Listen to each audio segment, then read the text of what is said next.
Aujourd'hui, nous ouvrons la 7e porte du calendrier de l'Avent.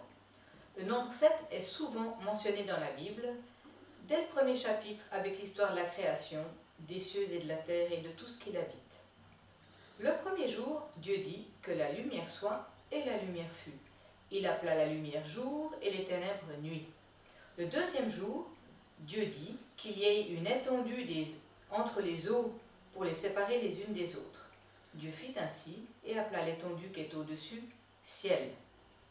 Le troisième jour, Dieu dit que les eaux sous le ciel se rassemblent à un seul endroit et que le sec apparaisse. Dieu appela le sec terre et la masse des eaux mer. Puis Dieu dit que la terre produise de la verdure, de l'herbe à graines, des arbres fruitiers qui donnent du fruit selon leur espèce et qui contiennent leurs semences. Et cela se passa ainsi. Le quatrième jour, Dieu dit qu'il y ait des luminaires dans l'étendue du ciel pour séparer le jour et la nuit.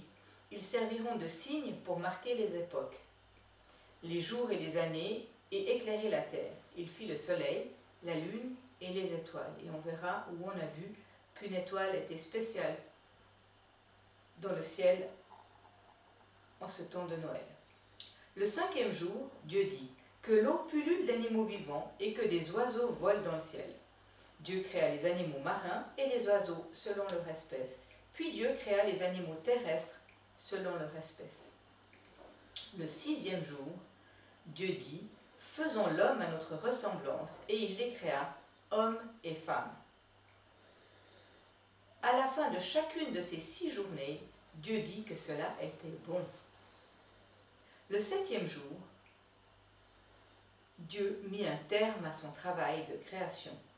Il se reposa de toute son activité le 7e jour. Dieu bénit le 7e jour et en fit un jour saint, parce que ce jour-là, il se reposa de toute son activité, de tout ce qu'il avait créé. De même pour les cultures, Dieu invite à laisser la terre se reposer la 7e année, après 6 ans de production. Et je crois que Dieu nous invite à l'imiter, à accomplir notre travail en 6 jours en trouvant cela bon, puis à nous reposer le 7e jour en prenant du temps dans sa présence bienfaisante. Il a institué un jour de repos pour que nous puissions stopper notre course effrénée et jouir du plaisir de la vie avec lui et avec les autres. Que votre journée soit belle et que vous sachiez profiter du repos du 7e jour.